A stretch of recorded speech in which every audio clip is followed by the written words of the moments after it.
तो भाई स्टार्ट करते हैं आपके जो है गोदली क्लास 10वीं की ऑब्जेक्टिव श्रम विभाजन और जाति प्रथा। ठीक है, इसका सारा ऑब्जेक्टिव क्लियर होगा इस वीडियो में। वीडियो अच्छा लगे तो लाइक एंड सब्सक्राइब जरूर करें, अपने दोस्तों के साथ शेयर भी जरूर करें।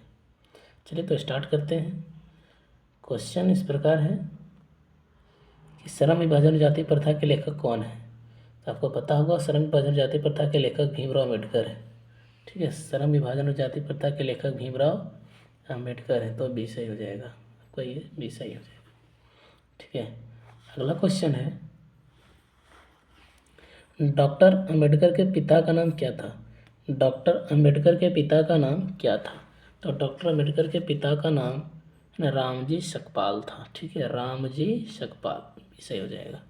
ठीक है, रामजी सकपाल था। अगला क्वेश्चन है कि आधुनिक सभ्य समाज कार्यकुशलता के लिए किसे आवश्यक मानता है।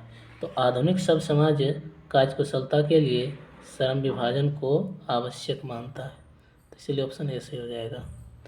अगला क्वेश्चन है कि जाति प्रथा भारत में बेरोजगारी का एक प्रमुख और जाति प्रथा भारत में बेरोजगारी का एक डैश कारण बनी हुई है। तो प्रमुख और प्रत्यक्ष दोनों होगा। ठीक है, इसलिए आपका जो है सी सही हो जाएगा, प्रमुख और प्रत्यक्ष कारण दोनों।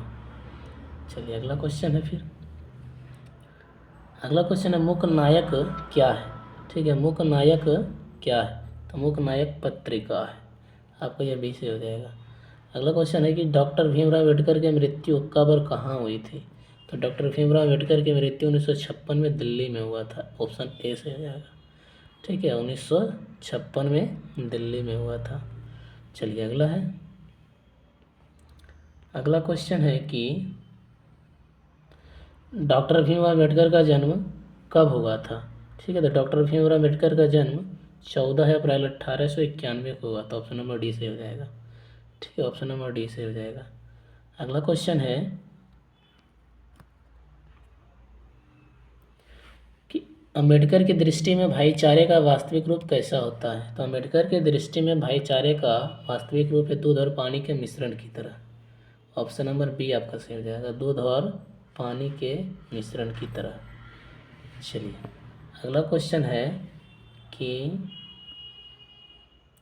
भारतीय संविधान के निर्माण में महत्वपूर्ण भूमिका किसकी है। ठीक है, भारतीय संविधान के निर्माण में महत्वपूर्ण भूमिका किसकी है। ठीक है, तो ज्योतिबा फुले की है ना, ज्योतिबा फुले की, तो ऑप्शन नंबर बी सही हो जाएगा। अगला है सभ्य समाज की आवश्यकता है। सभ्य समाज की आवश्यकता है जाति प्रथा। सभ्य समाज की आवश्यकता है जाति प्रथा है, ऑप्शन नंबर ए से हो जाएगा। अगला क्वेश्चन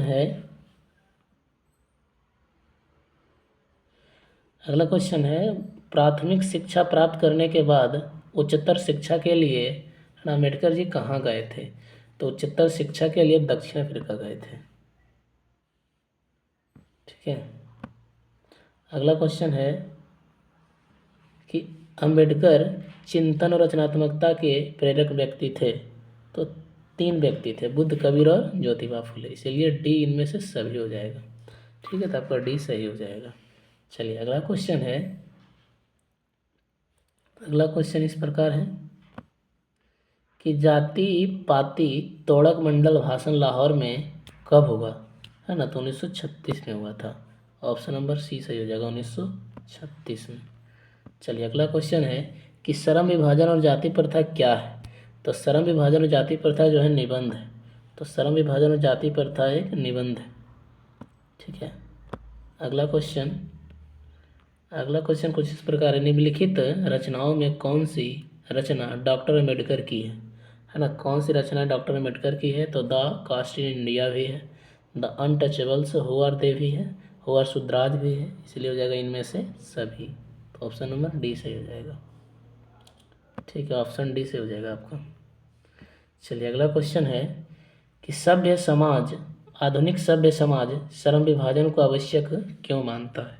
आधुनिक सभ्य समाज श्रम विभाजन को आवश्यक क्यों मानता है? तो कार्यकुशलता के लिए।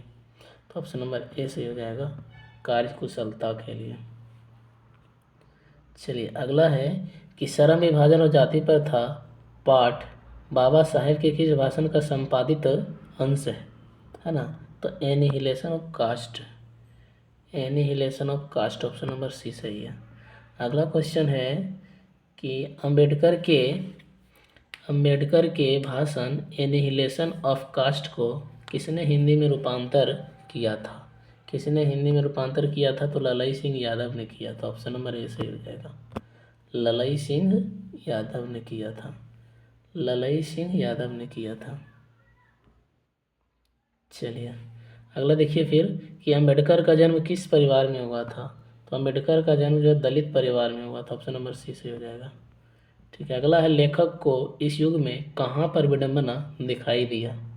ठीक है कहाँ पर विडंबना दिखाई दिया? तो जातिवाद में दिखाई दिया। ऑप्शन नंबर ए सही हो जाएगा। ठीक है ऑप्शन नंबर ए से हो जाएगा आपको। चलिए अगला क्वेश्चन है, अगला क्वेश्चन कुछ इस प्रकार है, लेखक को इस युग में कहाँ पर विडंबना, ये तो अभी करवाए थे जातिवाद में, है ना। उसके बाद डॉक्टर अंबेडकर के माता का नाम क्या था?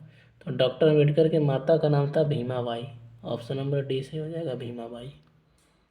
ठीक है अगला क्वेश्चन है, डॉक्टर अंबेडकर के माता का नाम तो बता दिए थे, भीमाबाई है। इसके बाद है डॉक्टर अंबेडकर ने पीएचडी की उपाधि कब धारण की थी? ठीक है यहाँ देखिए टाइपिंग मिस्टेक है, 1927 हो जाएगा। ठीक है 1927 हो जाएगा, है ना। 1927 आप इसको ए में कर लीजिएगा, 1927 है ना, 1927 हो जाएगा। 1927 में जो है पीएचडी की उपाधि धारण किए थे, है ना। चलिए अगला क्वेश्चन है कि लेखक की दृष्टि में विडंबना की बात क्या है? विडंबना की बात क्या है? क्योंकि जातिवाद के यहाँ जो है पोषकों की कमी नहीं है, क्योंकि यहाँ जातिवाद के पोषकों की कमी नहीं है। ऑप्शन नंबर ए सही हो जाएगा आपको, यहाँ जो जातिवाद के पोषकों की कमी नहीं है। अगला है कि लेखक के दृष्टि में आदर्श समाज कैसा होना चाहिए? लेखक के दृष्टि में आदर्श समाज कैसा होना चाहिए? जिसमें स्वतंत्रता या समता भ्रातृत्व का भाव हो। ऑप्शन नंबर ए सही हो जाएगा। ठीक है जिसमें स्वतंत्रता का भाव हो। अगला है कि लेखक बेरोजगारी का प्रमुख प्रत्यक्ष कारण किसे मानते हैं? लेखक बेरोजगारी का प्रमुख प्रत्यक्ष कारण जातिवाद को मानते हैं, जाति प्रथा को मानते हैं। ठीक है अगला क्वेश्चन है कि the caste in India their mechanism किनकी रचना है? तो the caste in India their mechanism Bhimrao Ambedkar की रचना है। ठीक है ऑप्शन नंबर ए सही हो जाएगा। अगला है कि आर्थिक पहलू से भी जाति प्रथा है ना डैश है, तो आर्थिक पहलू से भी जाति प्रथा जो है हानिकारक प्रथा है। ऑप्शन नंबर बी सही हो जाएगा। ठीक है अगला है डॉक्टर भीमराव अम्बेडकर का जन्म कहाँ हुआ था? तो डॉक्टर भीमराव अम्बेडकर का जन्म जो महू मध्य प्रदेश में हुआ था, महू मध्य प्रदेश में हुआ था। ठीक है ना। फिर है डॉक्टर अंबेडकर ने किस पत्रिका का संपादन किया था? किस पत्रिका का संपादन किया था? तो उज्ज्वल भारत। ठीक है किसका किया था? उज्ज्वल भारत का।